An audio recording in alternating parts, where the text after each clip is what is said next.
What's up, everybody? Welcome in to The Early Edge. I am your host, Alan Bell. We got a fantastic show lined up for you on this beautiful Thursday morning. But I tell you what, before we get to today, let's take a look at how we did on yesterday. And look at Martin W. Green and buckets coming through for the crew. Looking sharp there. Combined, 4-1. Our soccer associates, as I like to refer to them. Me so much. The Rockies, come on.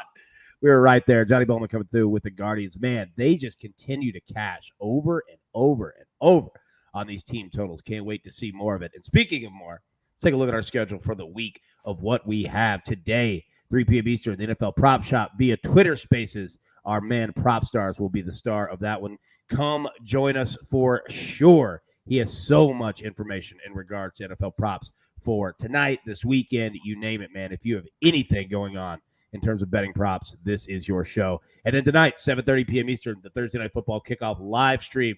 We'll be breaking this thing down. The Colts at the Broncos from every angle. Spreads, totals, props, you name it, we're going to break it. But let's get into our show for today. Let's bring in the experts. Look at my guys here. First off, my man, as always, running first, the maestro. How are you doing, sir? Oh, great to be here, guys. What a time of year. You got NHL starting tomorrow, baseball playoffs, NFL football tonight, college football. It's all happening. Let's do it. Dude, absolutely, man. This is the best time of the sports year. I love the month of October, man. We have so much going on, and I can't wait for all of it. Fetch Show, my man. How we doing, sir? Moose the dog made great appearances yesterday. Oh, yeah. He's all over all these early edge shows now. You know, it's nice to start 1-0, hit on the UCF against SMU yesterday. Always nice to start 1-0, especially on a Wednesday, because there's not often college football on Wednesdays. Yeah, dude, you're right, man. Like, you're out here nailing makeup games here for a game that's supposed to be on October 1st. No, that was well done, man. That was a great game. Good call by you. All right, let's get into the storylines that affect the betting lines for today. And Maestro, I'll tell you what, I'm a huge fan of everything that you do, every storyline that you have. But honestly, every single week, this is my favorite when we look at games, specific games like we have tonight, and the referee matchup. Break down what we're looking at and break down the teams and how that's going to affect them. Yeah, well, we've seen this total crash with the Colts and the Broncos, and good reason. I mean, 44 down to 42, 42.5. You've got two of the three lowest scoring teams in the NFL. The Colts last at 14.3, and there you see it on the screen. The Broncos at 16.5. No Jonathan Taylor, although that could mean more passing from the Colts. Some people think it will be a benefit. Hard to see that because he is their best offensive player, going up against a very elite defense. But so the total coming down makes sense, but then you look at the ref. It's Brad Rogers. He is the over ref. 3-1 this week. He got Jets Steelers over the total, which wasn't easy. 2-0 in the preseason. 33-14 to the over in the regular season since he took over as a ref. He's averaging, I believe it's 14 penalties for about 140 yards. Above average is those penalties have lent themselves to the over. So you got a very low total. You got two very bad offensive teams at the moment on a short week, but you have an over ref tonight. Dude, nice job of that. I'm telling you, man, like it matters so much to the NFL. I mean, not that it doesn't in college football, but in the NFL, like referees can legitimately make or break games because the margins are so tight. Now, real quick, Fedner, before we get over to you, my man Greg Fincham in the chat, a man after my heart right here. First off, he's dropping chat nuggets, which you know are always accepted on the show. Matt Ryan thrown an interception in 6 straight Thursday night football games dating back to 2017. He has 10 interceptions in those 6 games. Gregory, my man, first off, well done. Second, I have a feeling that that's going to come up on the show here in just a little bit, but I wanted to give you a shout out because that was great work by you. Yeah, Maestro. I'd like to see if they have a fumble prop because last I checked, he had fumbled the ball 9 times. Bro, seriously, dude. Like, I mean, I just watched this Colts and Titans game last week, and the Titans defense is okay. It's not great. And, I mean, they were making Matt Ryan put that thing on the ground constantly. He's been doing it all year long. Excellent point by you. All right, Fetch Show, coming over to you. Now, speaking of the Colts, on the opposite side, historically on Thursday Night Football, the Colts have the best against the spread record of all time.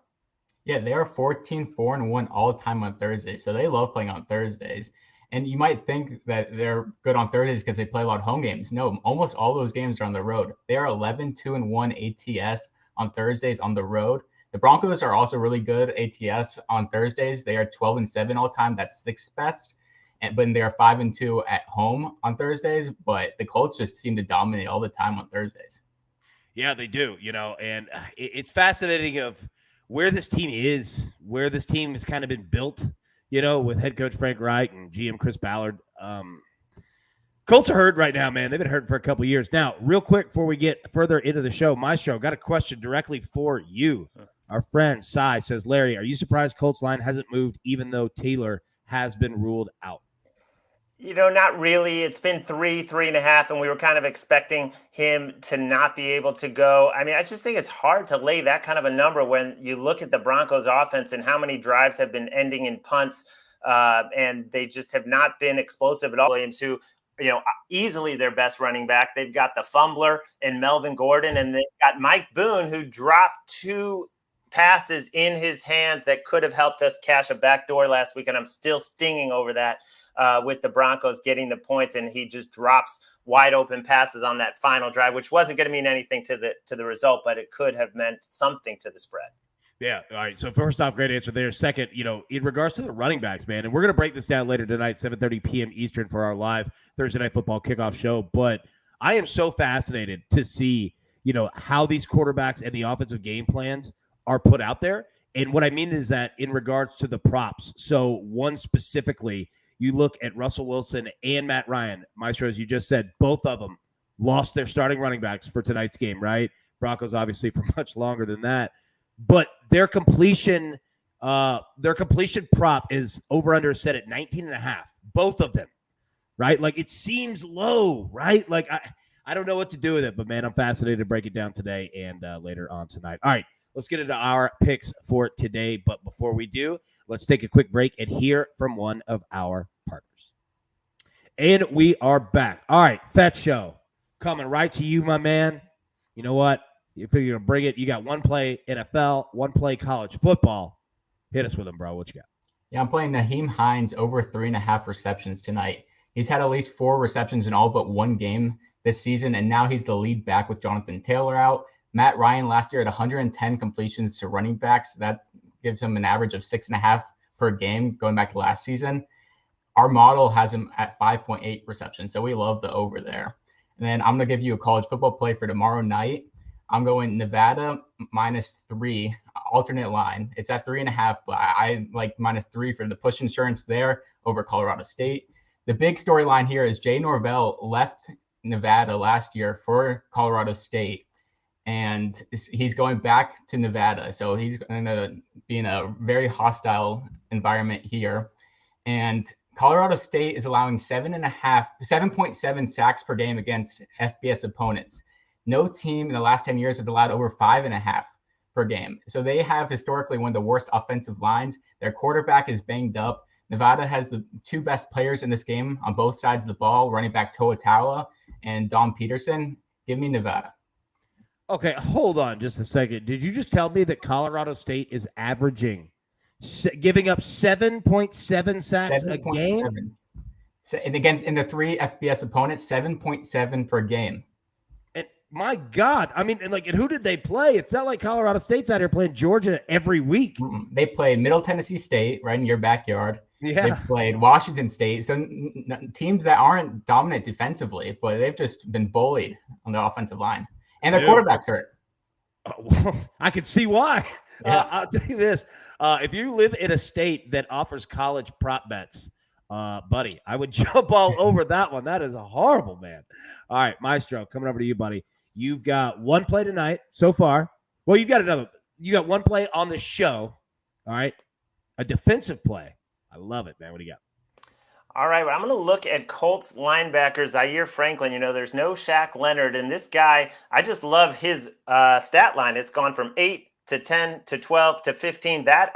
Those are his tackles. This guy has not been taken off the field yet. 259 snaps for the season. He's played more than any other Colt, and Shaq Leonard will not be out there to take any possible tackles away. They're also probably going to miss a safety, Blackman, and the Broncos will be stubborn, I believe, and run the ball. They had the 12th or 13th highest run rate for the season, but it's even higher at home, about 47%. I just love Melvin Gordon running into a stacked box and Zaire Franklin making those tackles. And also that Hackett loves to throw short. So this middle linebacker, and he can cover a lot of ground, but I do think he will be making tackles in the run game, tackles in the pass game. I just love this number at 8.5.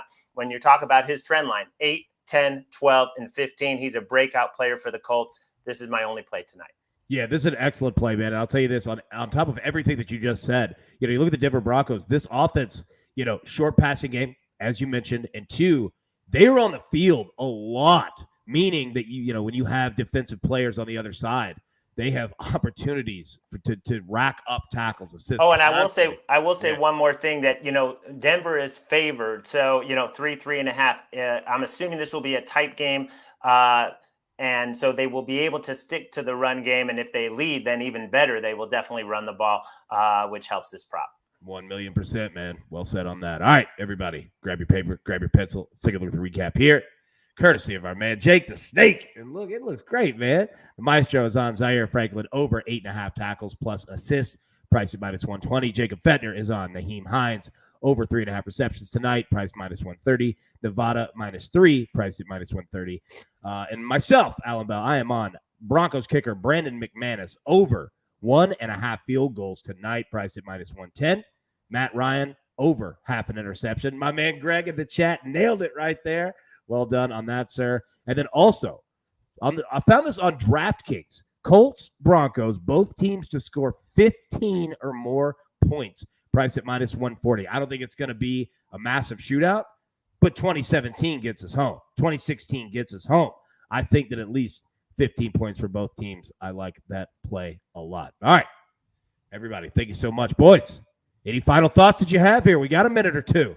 Yeah, I see a question in the chat about 9.5 tackles and assists. That's kind of why I tweeted this out after midnight last night. It was 8.5 everywhere that I was checking, varying from -120 up to like -135. At 9.5, still lean over. Obviously, don't love it as much, but the guy is a machine, and I still like it, but not as much. All right, there we go. Fetch Show. Any thoughts that you have from the model here? I know that you run college football there, but anything you're seeing in regards to other player props, the score, totals, anything? Nothing really else. I mean, I do mostly college football. Stephen O, my boss, does a lot of the NFL stuff. I'm excited for a good game. This is the best time of the year. There's college football, there's NFL, NBA starting back up, MLB playoffs. It's the best time of the year. Can't ask for anything better. There we go. Really, I asked that question just to get your thoughts on the month of October because it is my favorite month. October's the best month there is.